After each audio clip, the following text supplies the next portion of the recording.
Oi, gente! Olha eu aqui de novo.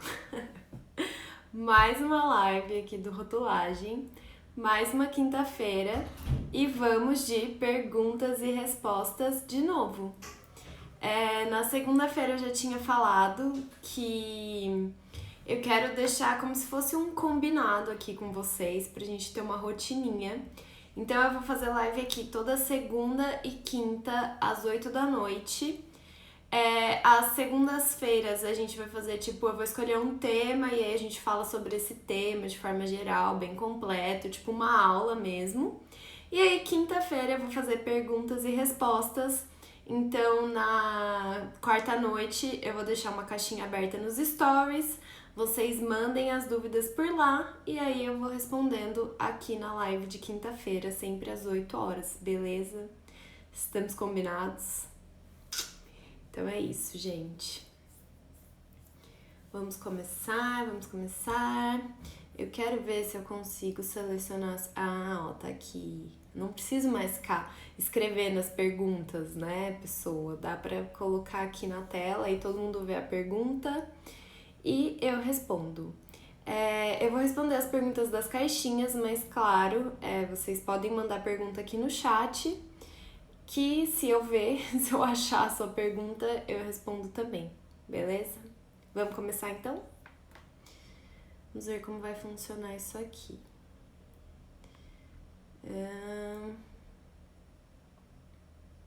Então, vou começar com essa pergunta aqui, ó. Me perguntaram, que faculdade você fez? Bom, gente, eu sou engenheira de alimentos, então muita gente acha que eu sou nutricionista, porque é comum as nutricionistas trabalharem nessa área de rotulagem também. E aí eu acho engraçado, porque às vezes chega e pergunta assim, não sei o que ela pode, não sei o que ela emagrece, não sei o que ela é low carb e tal. Aí eu falo, então, eu não sou nutricionista. Gente, eu não sou nutricionista. Eu sou engenheira de alimentos e eu me formei na Universidade Federal da Grande Dourados, que é uma faculdade federal lá do Mato Grosso do Sul. Porque sim, eu sou do Mato Grosso do Sul, eu sou de Campo Grande. Nascida e criada lá, mudei aqui pra São Paulo, deve ter acho que uns 6 anos, 5 anos por aí. Mas sou formada lá, nascida lá no Mato Grosso do Sul. Inclusive eu sei que tem outras pessoas lá do Mato Grosso do Sul, especificadamente da minha faculdade, Engenharia de Alimentos, que estão cursando Engenharia de Alimentos lá na Universidade Federal de Dourados, que já deram oi por aqui pra mim. Então eu sei que tem algumas bichetes minhas por aí. E ó, a Viviane aqui já falou MS. Gente, é Mato Grosso do Sul, tá? Do Sul, isso é muito importante. Mato Grosso e Mato Grosso do Sul são coisas diferentes, são estados diferentes, então não confundam, é Mato Grosso do Sul. Mas eu fiz engenharia de alimentos na UFGD, então. Ó, a Fábio acabou de mandar uma carinha aqui. Era minha colega de turma, minha amiga, se formou lá comigo. Vamos escolher outra. Essa aqui. Quais informações preciso para iniciar os cálculos da tabela nutricional? Indica algum software?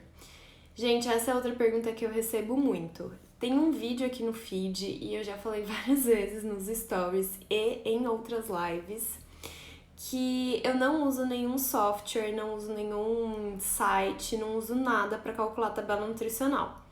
Eu sempre indico que os meus clientes e para todo mundo que me pergunta como eu faço, eu sempre indico que façam análise laboratorial. É sempre a melhor opção, gente. Só vai estar certo, só vai estar 100% certo quando a gente fizer análise laboratorial.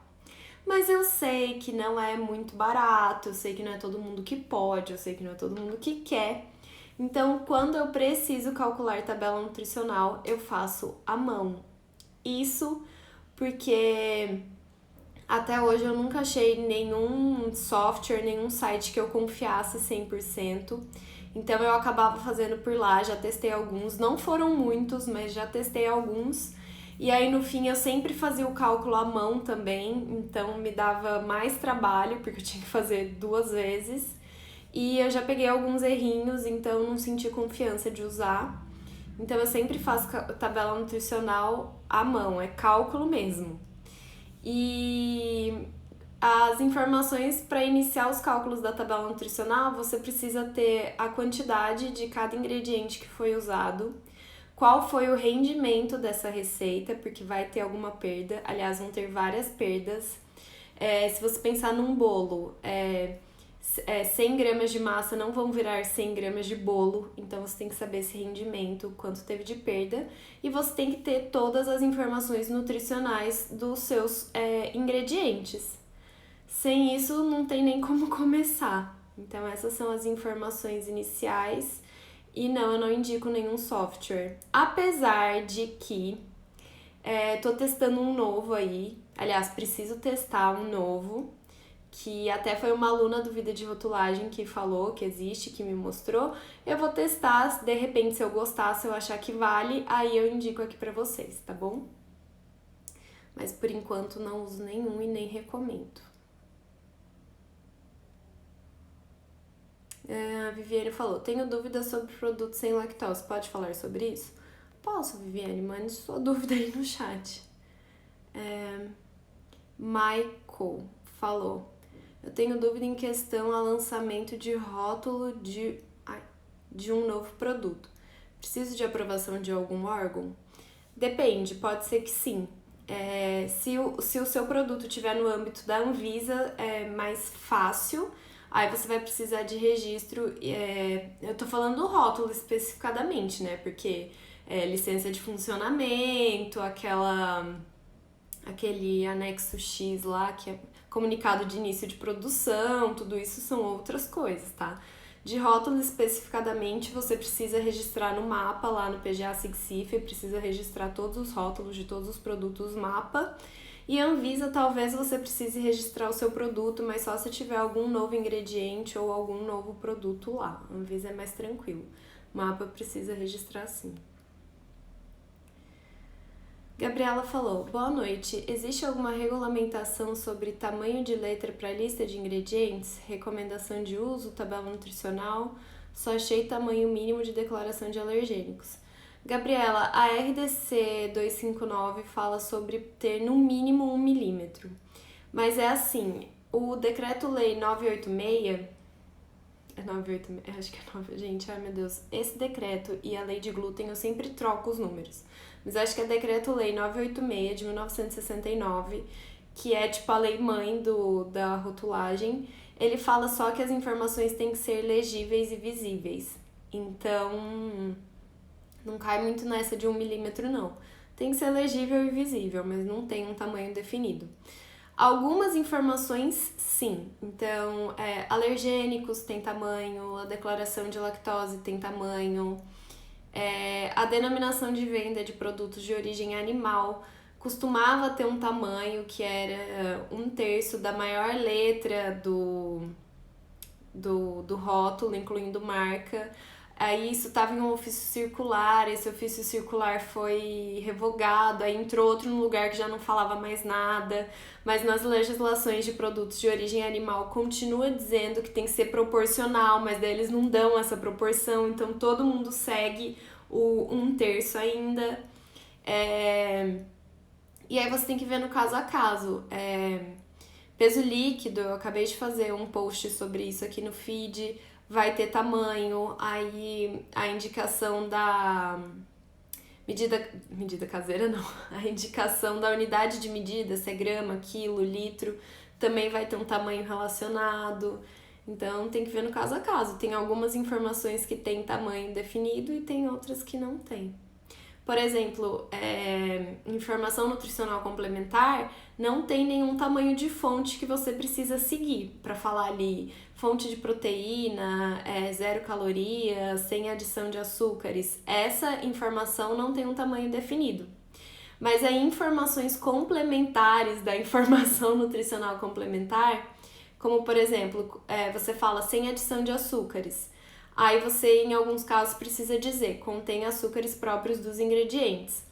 Esse contém açúcares próprios dos ingredientes tem que ter 50%, no mínimo 50% do tamanho da fonte do sem adição de açúcares. Então, às vezes, tem algumas coisas ligadas, algumas coisas que são proporcionais, mas tem outras que não tem. Esses que você citou de lista de ingredientes, recomendação de uso e tabela nutricional não tem tamanho específico, só tem que ser legível e visível. Talvez na nova rotulagem nutricional, se for aprovada do jeito que tá, daí a tabela nutricional vai ter 1 milhão de tamanhos que a gente vai ter que seguir. Espessura de linha, espaço entre uma informação e outra, então vai ser toda cheia de tamanhos, mas hoje, com o que a gente tem hoje, não tem esse tamanho definido. Vou tirar essa pergunta daqui.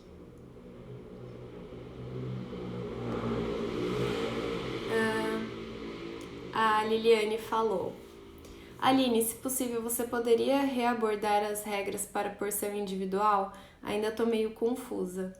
A Liliane tá falando do... Ontem, ela é aluna do Vida de Rotulagem, e ontem teve uma live exclusiva lá para eles, né, que a gente faz na comunidade exclusiva de alunos. E aí eu tava falando sobre tabela nutricional e eu falei especificadamente sobre as porções individuais, né? Quando a gente considera porção individual, quando a gente pode usar e o que tem que fazer. Liliane, eu não vou abordar aqui na live isso, porque eu gravei um vídeo que eu vou postar aqui no feed, provavelmente segunda-feira da semana que vem, que é só sobre porção individual. Então, você pode assistir lá, e aí se você continuar com dúvida, pode mandar sua dúvida lá na comunidade que eu te ajudo, tá bom? Vocês têm muita dúvida, vocês me pedem muito sobre porções. Recentemente eu fiz aqui também, aqui no Rotulagem, uma live só sobre informação nutricional, e aí surgiram 1000 dúvidas sobre porções. Só que, gente, é um pouquinho complicado explicar porções, porque tem que ser muito visual, vocês precisam ver o que eu tô falando pra ficar claro. Então, por isso que eu não vou abordar isso em live, tá? Porque vai continuar confuso, igual eu falei ontem lá na live do Vida de Rotulagem, e continuou confuso pra Liliane, e eu entendo, é confusinho mesmo, até a gente pegar, assim, a manha, é confuso. Então, eu vou fazer uma série de vídeos aqui pro feed falando só sobre porções, como definir, como encontrar quando não tem lá na tabela, quando é porção individual, quando é alimento fracionado, alimento composto, tudo isso. Então, vou fazer uma série de vídeos aqui pro feed que eu acho que fica mais claro, né? Quando eu explico num vídeo gravado, fica mais claro, eu consigo pôr imagem, eu escrevo no papel, então acho que vocês vão gostar. Deixa eu pegar outra pergunta aqui das caixinhas.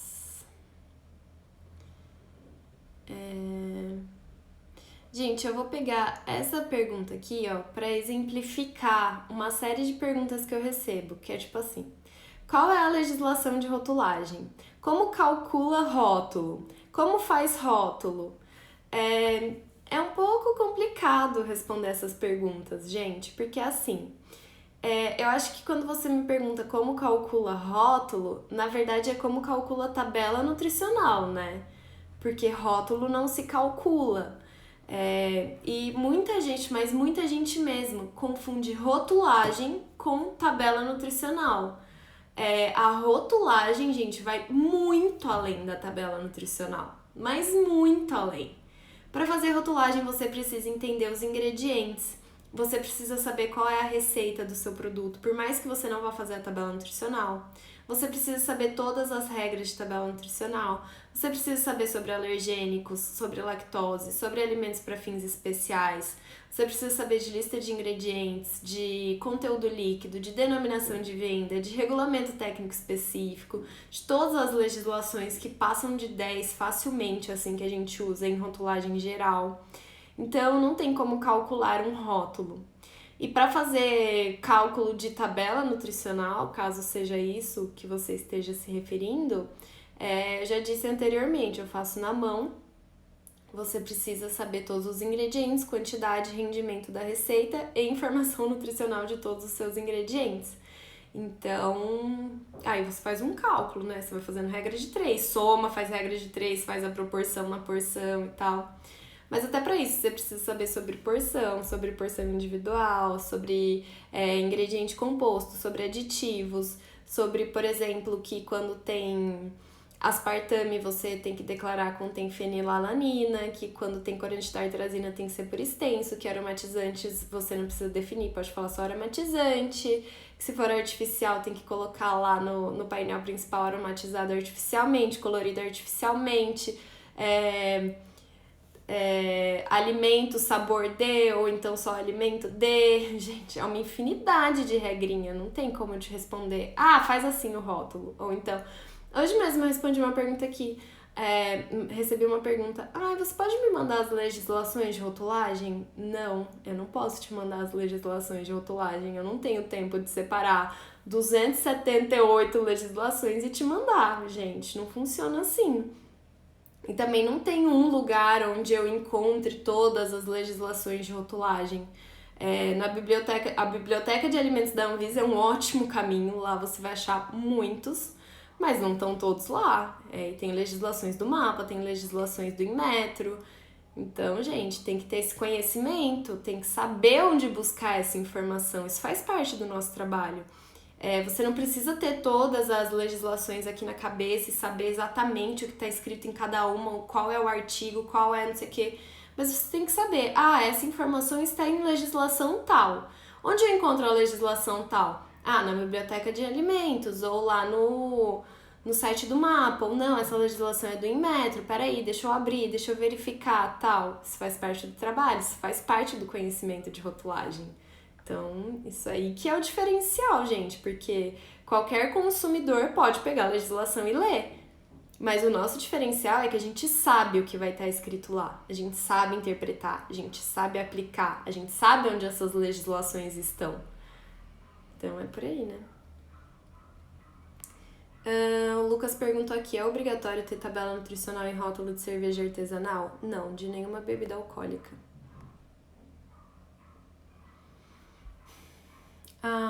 É Luz? Perguntou, as frases referentes a imagens gráficas ou sugestões de consumo, exemplo, imagem meramente ilustrativa, ou este produto não contém fruta, são recomendados por alguma norma? Sim, Código de Defesa do Consumidor.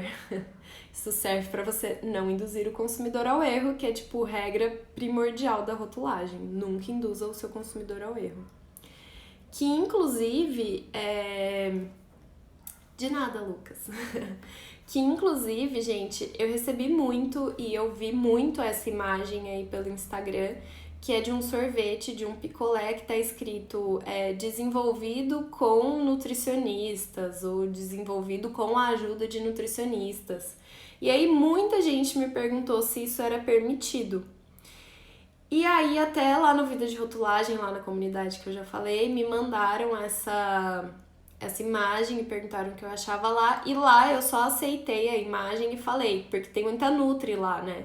E eu falei, gente, eu não tenho lugar de fala, eu não sou nutricionista, eu sou engenheira de alimentos.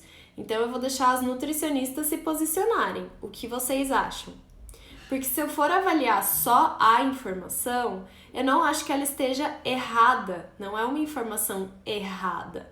Provavelmente aquele picolé foi desenvolvido com a ajuda de nutricionistas. É muito provável que eles tenham nutricionistas na equipe de desenvolvimento de produtos, na equipe de qualidade. Muito provável, isso é muito comum. As nutris estão aí por toda a indústria de alimentos. Agora, o que eles quiseram passar com essa informação e como as nutricionistas se sentiram é uma coisa totalmente diferente. Porque ele induz o consumidor ao erro? É bem provável, porque fica parecendo que aquele picolé é diferente de todos os outros.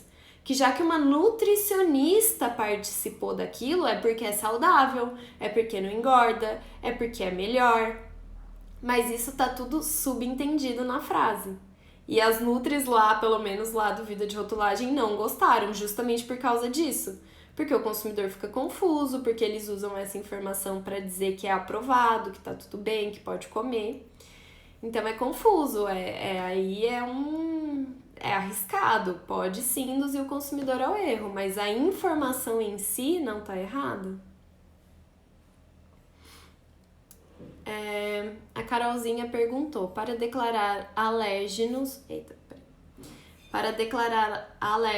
no pode conter, tem alguma regra ou ordem dos alérgenos? Carolzinha, ó, tem uma pergunta aqui sobre isso. Deixa eu achar que eu tinha visto.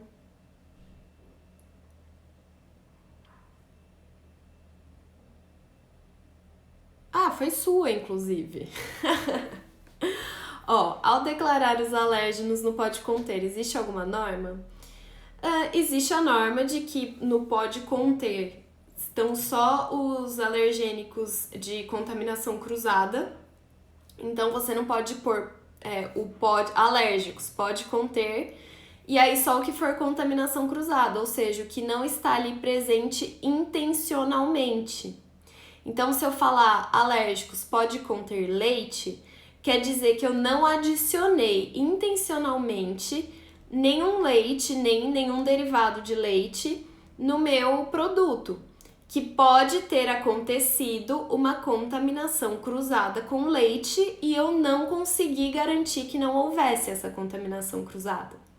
Então, o pode conter sempre vai indicar contaminação cruzada. E aí, outra regra do pode conter é que a gente não fala traços de jeito nenhum e também não fala derivados. Então, se, por exemplo, eu pode ter uma contaminação cruzada no meu produto porque eu tenho queijo, eu processo alguns alimentos com queijo, mas nesse produto aqui especificadamente que eu tô falando, não vai queijo, não vai leite, nem nenhum outro derivado. Então, eu não vou falar alérgicos pode conter derivados de leite. No pode conter, eu sempre vou falar só o nome do alimento. Eu não vou usar derivados. Então, se pode sofrer uma contaminação cruzada com queijo, eu vou falar alérgicos pode conter leite. Diferente da presença intencional. Se eu tivesse realmente queijo como um ingrediente do meu produto, aí eu falaria alérgicos contém derivados de leite. Mas no pode conter eu não uso derivados. Então, acho que são essas normas. Mas não tem nenhuma ordem dos alimentos. Se você pode ter contaminação cruzada, por exemplo, com leite, soja e amendoim, você pode falar alérgicos pode conter leite, soja e amendoim. Ou então, alérgicos pode conter amendoim, leite e soja. Alérgicos pode conter soja, amendoim e leite. Não faz diferença essa ordem, não tem assim um alimento que tem que vir antes e o outro depois. Não, isso não existe. O Thiago perguntou, nos temperos secos é preciso colocar tabela nutricional? Não, Thiago, especiaria não precisa. Gente, vocês podem ler a RDC 360, tá? Fica assim, à vontade. Lá no âmbito de aplicação, tá escrito, não exatamente essa frase, mas bem no comecinho lá, item 1, âmbito de aplicação da RDC 360. Aí ele vai falar, esse regulamento técnico se aplica aos alimentos embalados na ausência do consumidor, blá, blá, blá, blá, blá, blá.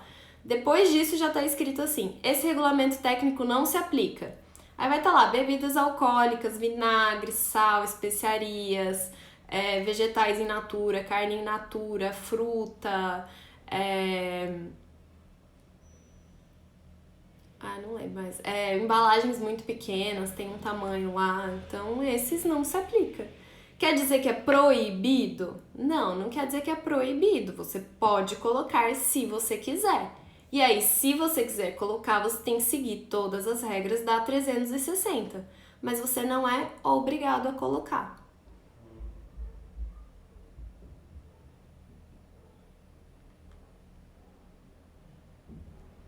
Adriana perguntou, não consigo achar a RDC 360 inteira, onde eu encontro? Acabei de falar, Adriana. Biblioteca de Alimentos da Anvisa. Gente, tem que saber onde encontrar as legislações, pelo menos as principais. Isso tem que estar salvo no seu computador, salvo no seu celular, salvo em todos os lugares. Mas vai lá na Biblioteca de Alimentos da Anvisa, dá um Ctrl F, escreve RDC 360 que você vai achar. Deixa eu ver outra pergunta aqui. Tinha outra de alergênicos. Deixa eu ver. Aqui. Do Gabriel Ribeiro. A declaração de alérgicos pode estar no painel principal? Não! A declaração de alérgicos não pode estar no painel principal de jeito nenhum. Porque, gente, a declaração de alérgicos tem lugar definido na legislação. Se você lê a legislação RDC 26 de 2015, você vai ver que a declaração de alergênicos tem que estar logo depois ou abaixo da lista de ingredientes. Então, ela é vinculada à lista de ingredientes. Agora, se a sua lista de ingredientes estiver no painel principal, aí sim ela pode. Ela tem que estar logo após ou abaixo da lista de ingredientes. Onde a lista de ingredientes estiver, ela tem que estar junto. Inclusive, isso é uma coisa que as pessoas sempre me perguntam, porque eu sempre falo assim, gente, vamos supor que você tem um produto onde você precise declarar alergênicos, lactose e glúten, tá? Vamos supor que é tipo um produto que é farinha de trigo, leite e sal. Você vai fazer esse biscoito aí. Então você vai precisar declarar alergênico, lactose e glúten, certo? A gente sempre tem que pensar nessas 3 declarações, apesar delas serem muito parecidas, apesar delas estarem sempre vinculadas, são 3 legislações diferentes, são 3 informações diferentes. E aí, o que é muito comum a gente ver? Tem a lista de ingredientes, então vai estar escrito lá. Ingredientes: farinha de trigo enriquecida com ferro e ácido fólico, leite e sal, certo? Aí, logo depois disso, o que vai estar? Contém glúten. E aí eu sempre falo, gente, deixa o contém ou não contém glúten por último na informação. Então, como eu, Aline, faria. Ingredientes: farinha de trigo enriquecida com ferro e ácido fólico, leite e sal. Ponto. Alérgicos: contém leite e derivados de trigo. Ponto. Contém lactose. Ponto. Contém glúten. Por que o glúten por último, gente? Porque a declaração de alergênicos e a declaração de contém lactose tem lugar definido em legislação. Então, a RDC 26 diz claramente que o alerta de alergênicos tem que estar logo após ou abaixo da lista de ingredientes, certo? A RDC 136, que fala sobre o contém lactose, diz a mesma coisa. O alerta de contém lactose tem que estar logo após ou abaixo da lista de ingredientes. Então, ela também tem um lugar definido. E o contém ou não contém glúten? Ele não tem lugar definido. Lá na legislação, na Lei 10.674, não está escrito nenhum lugar onde isso tem que estar. É que usualmente ficou comum na indústria que essa informação esteja junto com a lista de ingredientes. E faz sentido. A pessoa já olha os ingredientes e já vê esse alerta, tá tudo certo. Mas ela não tem lugar definido. Então, se as outras duas têm que estar logo após da lista de ingredientes, por que eu vou pôr o glúten primeiro, se ele não tem lugar? O glúten ele pode estar embaixo da tabela nutricional, ele pode estar no painel principal, ele pode estar junto com a data de fabricação, ele só tem que estar em algum lugar do rótulo. Ele só tem que ser legível, visível e estar em destaque. Ele não precisa estar junto com a lista de ingredientes, ele não precisa estar junto com alergênicos e com lactose. É bom que esteja? É bom que esteja, que daí já fica tudo no mesmo lugar, o consumidor não precisa ficar lá procurando no rótulo onde estão as informações. Mas ele não tem lugar definido, então deixem o glúten sempre por último. A Regi Soares mandou: eu imprimi o arquivo da Biblioteca de Alimentos, todas as legislações de rotulagem e regulamentos técnicos dos produtos que preciso. Marco com pincel marca-texto e imprimo a dos alergênicos. Olha lá, Regi já achou seu método de estudo. Eu imprimo legislações novas quando eu vou estudar mesmo. Então, eu tenho impressa aqui a de suplementos, eu tenho as 2 consultas públicas de rotulagem nutricional, porque daí, para estudar pela primeira vez, eu também gosto de imprimir. Aí eu marco com marca-texto, eu colo post-it, eu faço anotação, eu puxo setinha, eu vou, nananana. Depois que eu já tô mais habituada com ela, daí eu não fico mais consultando o impresso. Aí eu não gosto de ficar imprimindo, mesmo porque gasta muito papel, né? Mas eu tenho a biblioteca de alimentos salva no meu favoritos, aqui na minha barra de favoritos do computador. E tenho todas as legislações mais importantes salvas no meu Dropbox offline. Então eu consigo acessar elas da onde eu tiver a hora que eu precisar. Vamos lá. O Jonas perguntou: laboratório que faça análises de alimentos. Não sei se todo mundo aqui sabe, mas eu já trabalhei na Eurofins, né? Então eu sempre recomendo a Eurofins. Porque eu conheço, gente, eu confio, eu sei que o trabalho lá é super sério, eu sei que eles levam muito a sério, a qualidade deles é gigante, o controle deles é gigante. Eles têm parcerias com laboratórios do mundo inteiro, então às vezes sua análise nem é feita aqui no Brasil, vai pra Alemanha, vai para os Estados Unidos, vai pra França, vai pra Itália, vai pra onde eles tiverem laboratório. Então eu confio muito na Eurofins e eu sempre indico. Mas tem outros, tem o SFDK, eu acho, tem o Itaú aqui em São Paulo, tem o Cerelab, tem vários laboratórios, só procure um laboratório de confiança. Normalmente esses maiores vão ser mais caros, né? Porque tem uma qualidade ali envolvida. Mas sabe o que você pode procurar também? Faculdades que tenham cursos de nutrição ou de engenharia de alimentos ou de tecnologia de alimentos, ciências de alimentos, qualquer coisa de alimentos, porque eles normalmente têm laboratório e tem faculdades que fazem análise também. Então você pode pode procurar essa outra alternativa também.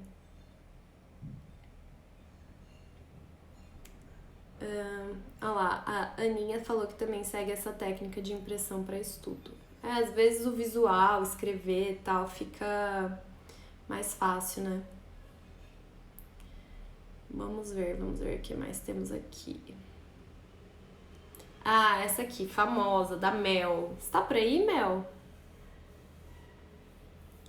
Kaline, eu não vi a sua pergunta, eu acho que eu não respondi, não. Mas calma que eu chego lá, você mandou na caixinha, eu vou chegar lá.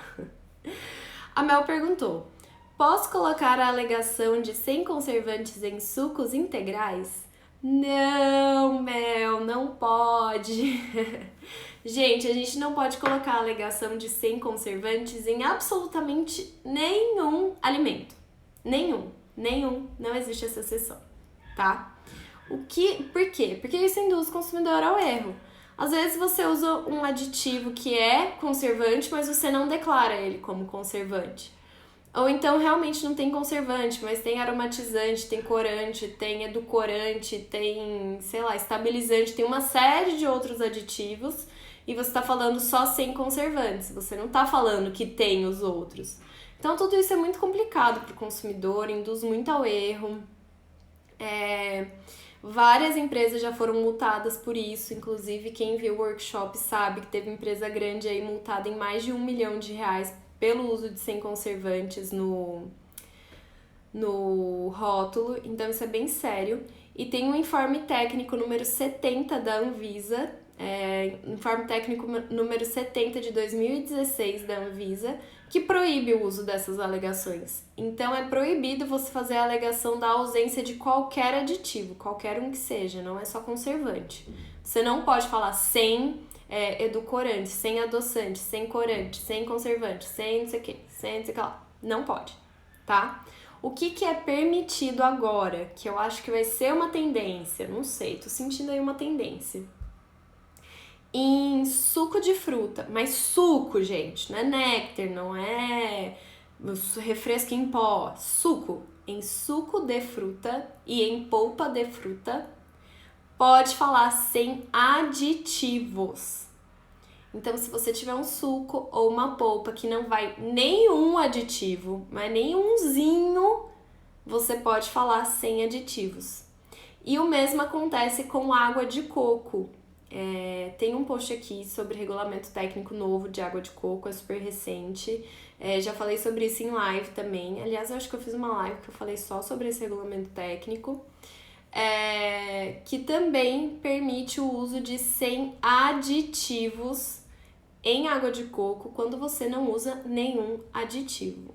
Aline, açúcar é aditivo? Não, açúcar não é aditivo, açúcar é ingrediente, tá? Aditivo edulcorante, conservante, antioxidante, aromatizante, agente de corpo, estabilizante, enfim, essas coisas são aditivos, açúcar não.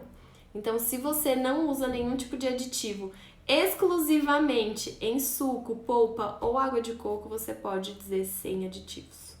Mas sem conservantes nunca vai ser uma opção.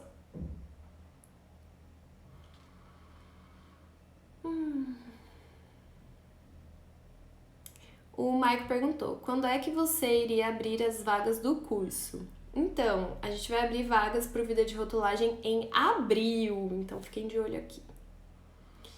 Como você convence o microempreendedor de que a rotulagem e tabelas nutricionais são importantes para o produto dele? Olha, eu normalmente não convenço, eu falo. Eu mostro que, tem uma série de legislações que precisam ser seguidas, que se ele não seguir, ele vai tomar uma multa, vai tomar uma advertência, o produto dele pode ser recolhido do mercado, ele pode ter que trocar todas as embalagens que ele já comprou, e isso vai gerar uma série de prejuízos para ele. A fábrica dele pode até fechar, dependendo do nível de errado que tá, porque se cair ali numa fraude, se cair ali induzir o consumidor ao erro, por exemplo, ele pode ser multado tanto pela Anvisa ou pelo MAPA e processado pelo consumidor. Então ele tem muita coisa em jogo, ele tem muita coisa a perder. Mas não fico lá convencendo, eu acho que tem que ser do caráter dele, né? Da consciência dele querer fazer. Tanto com a empresa dele como com quem está consumindo. Então, é isso, eu só falo o que realmente acontece.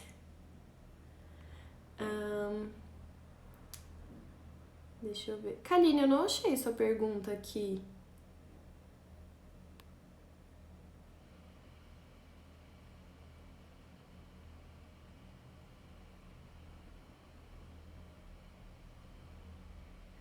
Essa pergunta aqui é boa, ó. A Carla falou, como eu faço declaração de sulfito no rótulo? Local, quantidade? Então, Carla, aqui no Brasil, a declaração de sulfito não é obrigatória. Tem alguns países onde sulfito é considerado alergênico. Aqui no Brasil, ele não entrou na lista de alergênicos de declaração obrigatória, porque a Anvisa entende que ele não é um alergênico. Ele é só uma substância que pode causar uma intolerância, uma hipersensibilidade, assim como é o caso da fenilalanina, como é o caso da tartrazina, então o sulfito entrou na mesma. Então, hoje a gente não tem uma legislação que fale sobre sulfito. Porém, se você quiser declarar que o seu produto tem sulfito, quiser colocar a quantidade, não tem problema, vai entrar como uma informação adicional no rótulo. Aí você pode pôr onde você quiser, só tem que tomar cuidado para seguir os critérios da RDC 259, né? Então, tomar cuidado para isso não induzir o consumidor ao erro, para não ser, às vezes, uma presença de sulfito intrínseca dos alimentos de igual natureza. Então, só tem que tomar cuidado com isso, mas se você quiser fazer a alegação de sulfito no seu rótulo, não tem problema. Agora, ele de fato não é obrigatório, a não ser que seja exigido por algum regulamento técnico específico de algum produto.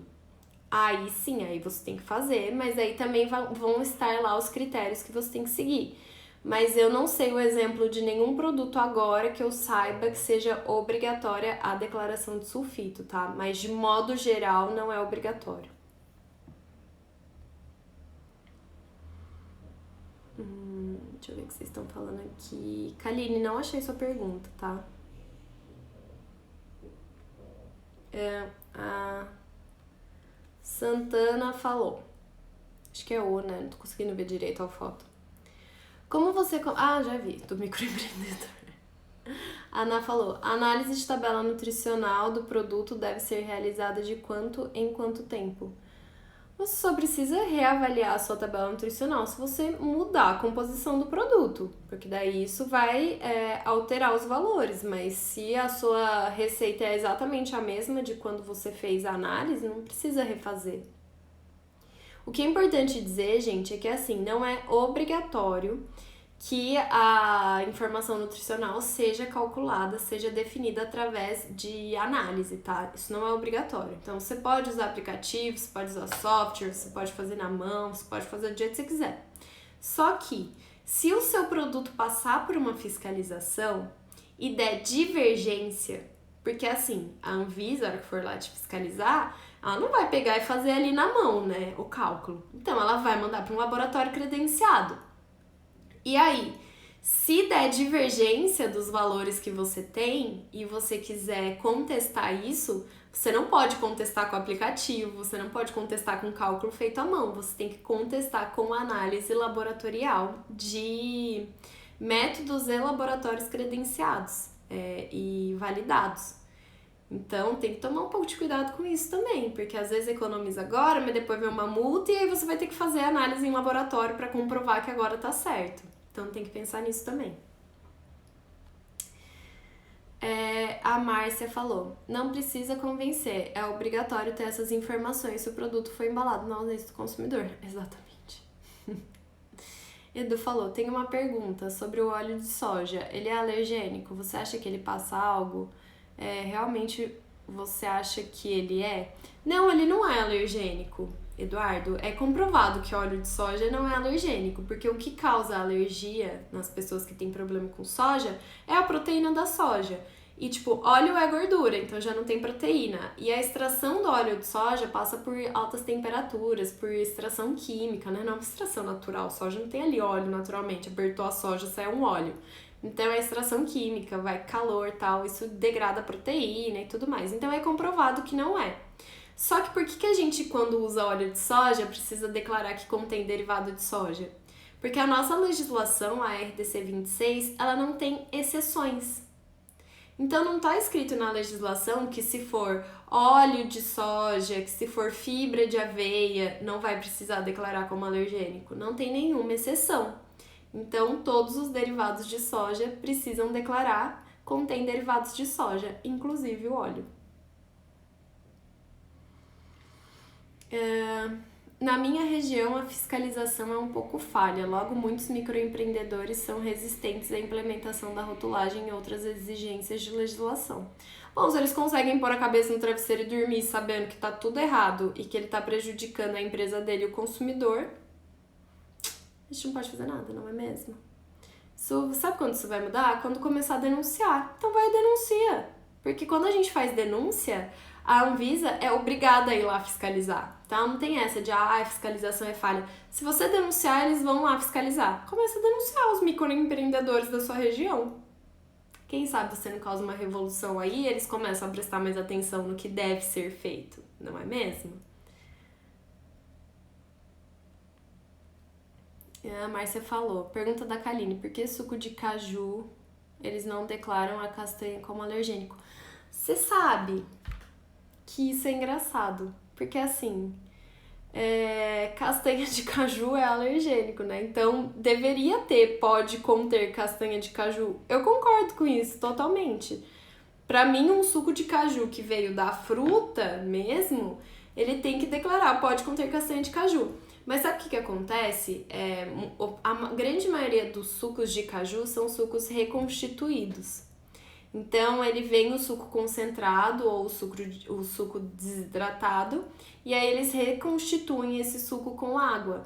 Então, a probabilidade de contaminação cruzada durante todo esse processo é bem difícil, é quase nulo, assim. Então, eles devem ter as garantias deles de que a castanha de caju não está presente ali de forma alguma. Então, eles devem ter esse controle, com certeza, principalmente quando são empresas maiores e sucos reconstituídos. Agora, sucos naturais de caju, que saiu da fruta ali e foi para sua mesa, com certeza tem que ter. A Aninha falou, percebo que alguns empresários só pensam em receita, saúde pública nada, lamentável. Em todo lugar, né? Acontece. Laís, sobre fazer tabela nutricional com a tabela TACO, qual a sua opinião? Pra mim, a tabela TACO é uma das fontes mais confiáveis, então, totalmente aprovado.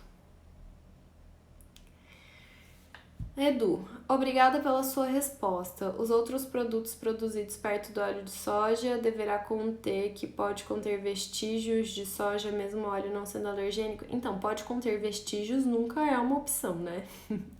Mas se a única coisa que você usa de soja for óleo de soja, Nos produtos que ele não vai, eu não declararia. Porque não vai ter nenhum vestígio ali, entendeu? Não vai ter... Você falou vestígio, eu falei vestígio também.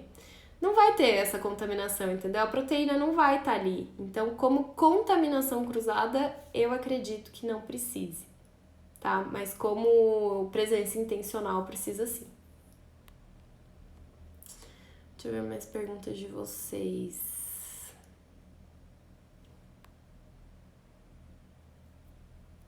Aqui, essa. A Cife... Gente, vocês têm uns nomes muito estranhos no Instagram. Acho que é Si, né? E Ferian deve ser seu sobrenome. Ela perguntou, como informar a validade de forma correta em produtos congelados? Hashtag eu vim do Telegram. Ah, olha só, uma participante lá do canal do Rotulagem no Telegram. Gente, se vocês não estão lá no canal do Telegram ainda, entra lá, gente. Eu mando conteúdo exclusivo lá, faço enquete, converso com vocês, então entrem lá. Sim, Simone Ferian. Então tá, quando a gente tá falando de produto congelado, o correto é a gente colocar a validade dele como a gente indica que seja o armazenamento. Então, assim, um produto congelado, a gente sempre vai indicar que ele seja mantido congelado, certo? Então, a gente coloca como data de validade, como prazo de validade, a validade dele congelado. Só que aí o que acontece? Esse é um produto que ele sofre variação de validade conforme a armazenagem, né? Conforme a temperatura que ele está armazenado. Então tem produtos que eles estão congelados, depois eles podem ser refrigerados em geladeira e aí eles podem ficar em temperatura ambiente para a gente consumir. Como é o caso, sei lá, de uma lasanha congelada.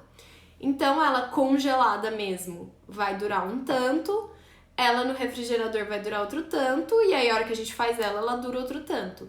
E aí você tem que colocar essas informações adicionais também.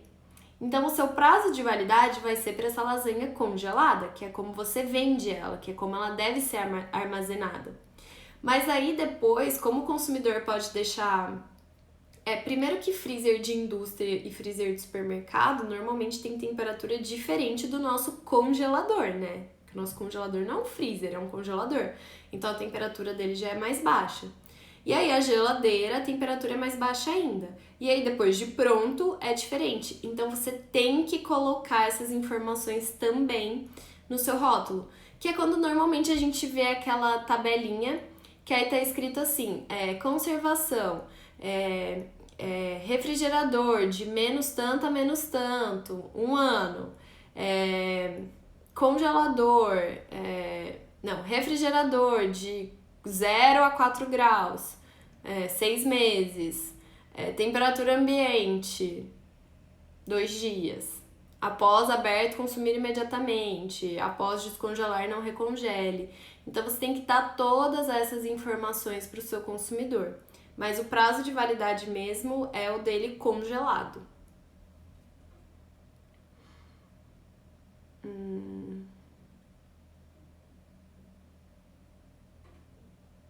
A Kaline falou, você pode indicar um laboratório que faça shelf life acelerado? Não conheço, Kaline. Eu sei que a Eurofins não faz.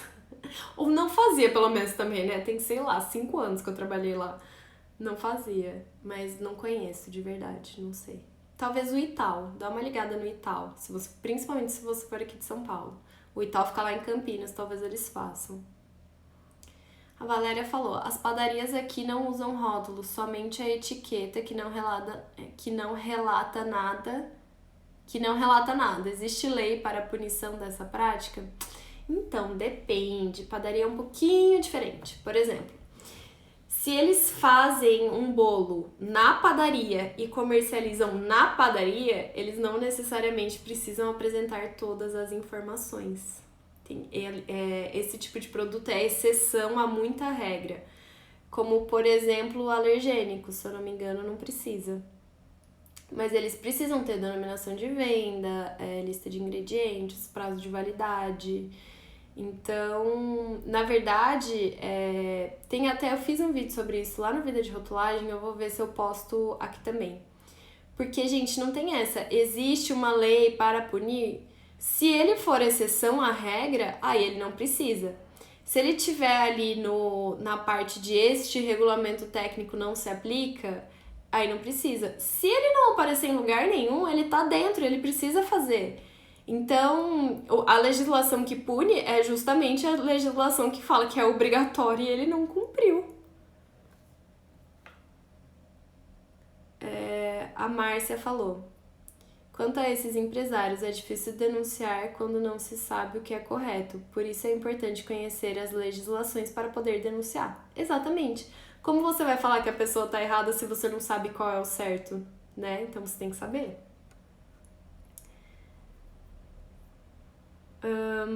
A Si falou: já vi declaração, válido 3 meses da data de fabricação. Isso pode? Não, Si. Gente, isso não pode. Você nunca pode declarar o prazo de validade como 3 meses após a fabricação. Primeiro, nem todo produto a data de fabricação é obrigatória. Então, a data de fabricação ela só é obrigatória para produtos de origem animal. Então já começa por aí, que você nem precisa ter data de fabricação.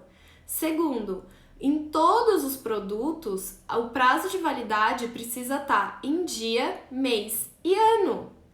Então, 3 meses não é dia, mês e ano. A única exceção é que, assim, produtos que a validade tem menos de 3 meses, você pode falar dia e mês somente. Produtos que a validade é mais de 3 meses, você pode falar mês e ano somente. E aí tem uma exceção que se para produtos da Anvisa, se o mês de vencimento for dezembro, aí você pode falar até o final de e o ano, tipo até o final de 2020. Isso significa que é dezembro de 2020. Só que, gente, sempre que a gente indica um mês para validade, se eu quiser colocar só mês e ano na minha validade, tem que valer até o último dia do mês, tá? Não é tipo assim, vence dia 15 de junho, aí eu coloco lá, junho de 2020. Não, se eu colocar junho de 2020, eu tenho que garantir até, acho que é 30, né, de junho de 2020. Se é 15 de junho de 2020, então coloca 15/6 de 2020. E sempre com número também, tá, gente? É só mês que a gente pode usar as 3 primeiras letras, desde que isso não induz o consumidor ao erro. Então, aqui no nosso país a gente não tem problema, porque as 3 primeiras letras não vão confundir. Mas não pode colocar prazo de validade atrelado à fabricação. Tem sempre que estar com dia, mês e ano, tá bom? Agora, naquele caso que eu tava te falando da conservação, que dependendo da conservação muda o prazo e tal, aí sim, aí você pode colocar, tipo, congelado vale 1 ano, em refrigerador vale 6 meses, após aberto consumir imediatamente, aí tudo bem, porque isso não é prazo de validade, isso são condições do seu produto dependendo da conservação, isso é outra informação. Agora, o prazo de validade sempre com dia, mês e ano. Se falou, obrigado, você é demais, chega logo abril. É isso aí, sim, quero te ver lá na nova turma do Vida de Rotulagem, hein? Ó, a Monique mandou, eu vim do Telegram também. Eu adoro saber quem é o pessoal do Telegram, porque lá só eu fico falando e aí vocês só votam na enquete, mas, gente, a enquete é sempre anônima. Então eu não consigo saber quem votou, nem onde votou, nem nada, só sei números. No Telegram vocês são números pra mim, por isso que eu gosto quando vocês se identificam aqui, que daí eu vejo um rostinho.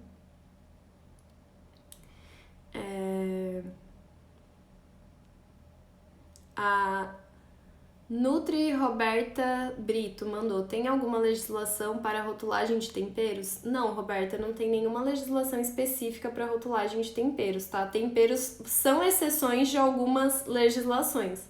Então tem que olhar todas as legislações de rotulagem e ver onde especiarias e temperos vão ser exceção, mas não tem nenhuma para eles.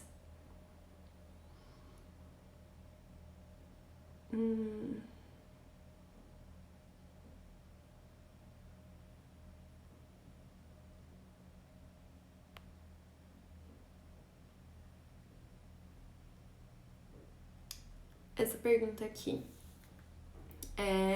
Da Nutri Alexandra Silva. Olha, viu, gente? Tá cheio de Nutri aqui, sempre, um monte. Mistura para melhorar a farinha deve ser declarado como ingrediente ou trata-se de um coadjuvante de tecnologia? Então, Alexandra, depende da mistura para melhoramento de farinha.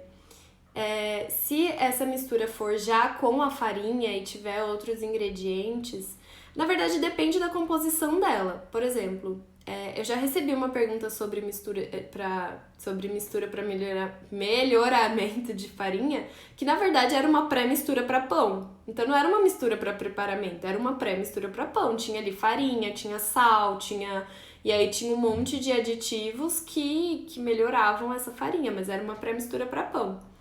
Agora, se for uma série de aditivos, você precisa ver se eles são aditivos ou coadjuvantes de tecnologia.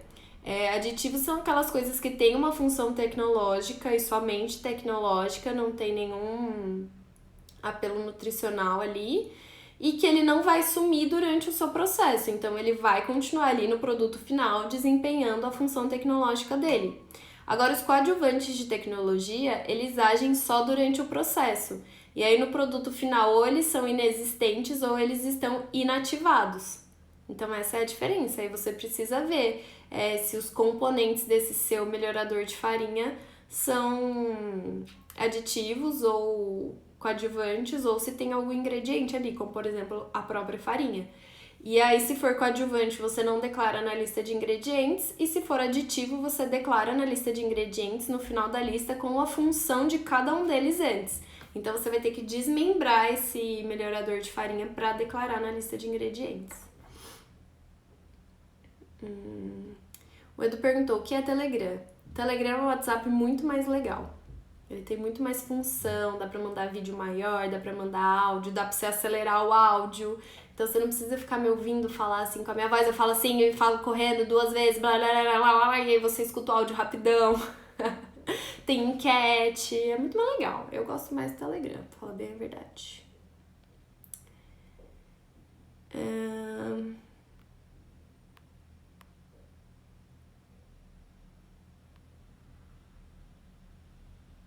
Deixa eu ver essa pergunta aqui. A Andrea falou: alimentos que usam somente margarina na composição, necessita da informação de contém lactose?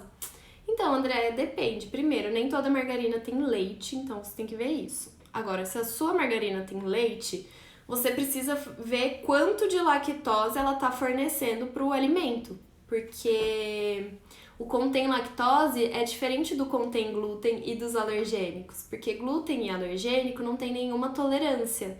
Então, se tem qualquer coisinha ali, 0,05 ppm de glúten ou de qualquer alergênico, você tem que declarar, não tem limite. Já a lactose tem limite, então você só declara contém lactose quando em 100 gramas ou 100 ml do produto pronto, você tem mais do que 100 miligramas de lactose. Então, se a sua margarina fornecer mais do que isso, aí você põe, senão não.